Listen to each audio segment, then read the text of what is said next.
Hello ladies and gentlemen, my name is Trilbee and welcome to my review of Sherlock Gnomes, directed by John Stevenson with a screenplay by Ben Zazove. They were supposed to live happily ever after. But when their world is in danger... Juliet, the gnomes, they're all gone. There's only one gnome to call. What the fertilizer? I'm Sherlock Gnomes, sworn protector of Garden Gnomes. You mean, except for the one you literally just broke? Broken? Who's broken? Oh my god! Here's the thing. We all know who Elton John is, right? You know, the great singer, songwriter, composer, pianist, did music for The Lion King, wrote Goodbye Yellow Brick Road, Candle in the Wind, I'm Still Standing, etc, etc, and also, believe it or not, film producer. In 1996, Elton John co-founded Rocket Pictures, which had the aim of creating music-themed, family-friendly film and TV projects. And in the first 10 years, they made a couple of rom-coms, but then they went quiet in 2007, and in the past decade plus change, they have made two movies, Gnomeo and Juliet and Sherlock Gnomes, and it kind of baffles me why Elton John, a man who can presumably do any project he would want to, wants to make weird comedy musical animated movies based around everyday garden gnomes. And Gnomeo and Juliet came out in 2011 to not much acclaim, to not much box office. It made a bit of money, but nobody is really clamouring for any sort of sequel or franchise with this source material. Except, of course, for Paramount Pictures, who have had a really turbulent couple of years and really need some franchise material. So the movie opens with the gnomes moving from Stratford-upon-Avon, which was the setting of the first film, I'm sure you remember, and moving into a garden in London. You've got James McAvoy as Gnomeo and Emily Blunt as Juliet, this couple who are going to take over the garden once Michael Caine as Red Brick and Maggie Smith as Blueberry retire. This cast, man. Also in the garden, you've got Matt Lucas, Stephen Merchant, Julie Walters, Richard Wilson, Ozzy Osbourne for crying out loud. But in a sinister plot by Moriarty, voiced by Jamie Demetrio, the gnomes are kidnapped and it's up to Sherlock Gnomes, voiced by Johnny Depp, and Watson, voiced by Chiwetel Ejiofor, holy shit, to save the day with Gnomeo and Juliet on their side, as their relationship is also becoming quite strained. So how's Sherlock Gnomes? Well, it's probably weaker than the first movie, and I understand that's quite a low bar, but the first film had a couple of things going for it. Jason Statham was a really engaging villain. Such a big hat for such a small gnome. The animation, while quite simple, actually accurately conveyed that these were gnomes. When they touched each other or made contact, they made a little chink sound.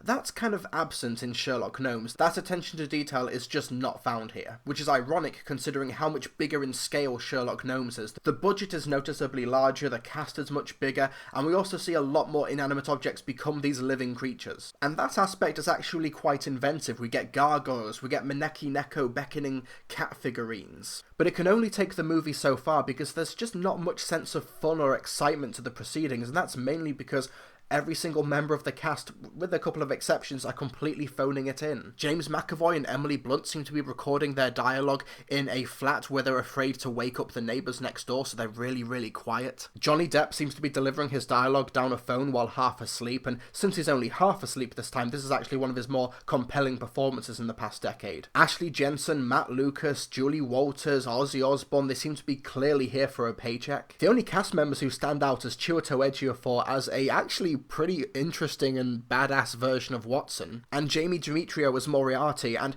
here's the thing, Jamie Demetrio, awesome comedian, but he's clearly the least famous person in this cast. But he is acting circles around 99% of these cast members as a really flamboyant, sinister Moriarty who is way from the source material, but I found really engaging and a lot of fun to watch. He's also really well animated. I can just imagine Jamie destroying the recording booth with his presence and his personality, and I can sense how much fun he is having. But most of the movie follows Gnomeo and Juliet in a conflict that you don't buy or engage with, and a really disinterested Johnny Depp and a really engaged Chiwetel Ejiofor, and the dynamic between those four is it's just not there. There's no chemistry. There aren't even any callbacks or interesting Easter eggs to Sherlock Holmes books or adaptations that the parents might be able to engage with. For example, Sherlock Gnomes and Juliet have to distract a dog, so they dress up as a squirrel, and the dog is described as a hound from the Baskerville family.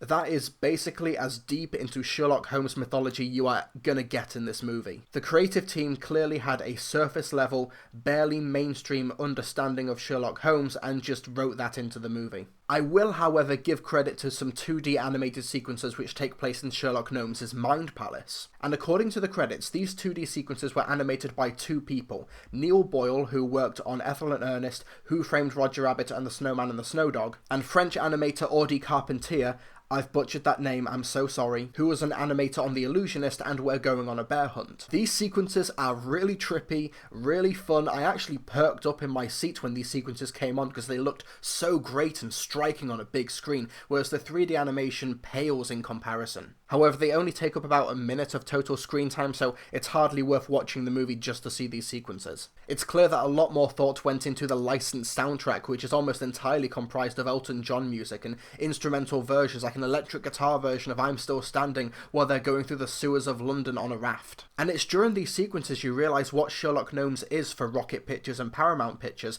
It's a loss leader for a potential soundtrack. The film just feels like an 80-minute promotional tour for Elton John's music when they really should be focusing on the film itself. And that film is boringly structured as Sherlock Gnomes and Gnomeo and Juliet and Watson go from one Moriarty clue to the other, which always ends with a chase scene, and then we cut back to the gnomes who are having a big party and there's more licensed music. There's also a sequence where they run into a drastically reimagined version of Irene Adler, who's voiced by Mary J. Blige. How did they get this cast? So yeah, Mary J. Blige shows up as Irene Adler. She even gets a whole song and dance number that's about 5 minutes long, so this was not just a come in for one day in the recording booth cameo paycheck role. Although credit where credit is due, I did like the conclusion of the film. Not just because, Moriarty shows up again and that's a ton of fun, but because the film actually has something to say about the relationship between Sherlock Holmes and Watson, which, even though you don't buy the reason Gnomeo and Juliet are undergoing relationship troubles, it actually is a pretty good callback to their issues at the time.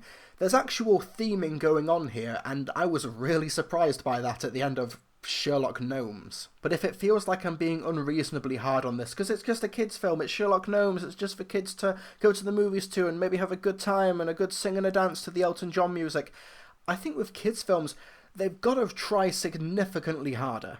Because if I had kids who wanted to watch a movie, do you know what I would do? I would go on Amazon or go out to the high street and I would buy a Blu-ray for about £5 of Kubo and the Two Strings, or The Iron Giant, or a animated Disney movie. Then we'd watch it at home in a controlled environment. The kids can do whatever they want, they can watch it, they can walk away, they can have whatever snacks they want, they're not disrupting anybody else. Whereas with something like this, you'd have to pay about £40 to take two parents and two kids and get some snacks to watch Sherlock Gnomes, and then they're going to be bored senseless in the cinema, they'll be disrupting other people possibly, or they will get bored halfway through and want to go home, and then that's £40 wasted. With kids movies, you've got to try significantly harder because there's so much competition out there, and it's much cheaper and much more accessible and much smarter to go with that competition than something like Sherlock Gnomes or Gnomeo and Juliet. And then when you combine the fact that it's just clearly Elton John trying to get his music into younger ears, it's like, Elton, babe, I don't want to go on with you like that. And I know this creative team can do significantly better. John Stevenson, he was a co-director of Kung Fu Panda, for crying out loud. But still, I gave Sherlock Gnomes a shot,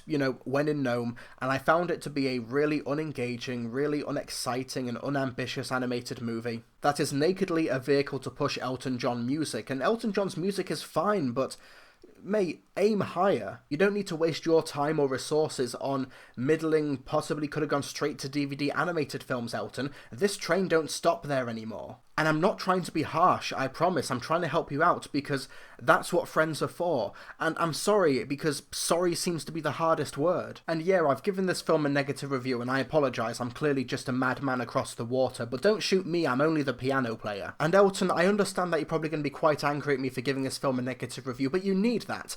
It's me that you need. And Elton, I'm sorry that all this time I had to be a ball and chain. And you're going to think, Trilbee, you know what? You're right. Someone saved my life tonight. You did. I didn't go breaking your heart. And that, everybody, is why they call me the Pinball Wizard.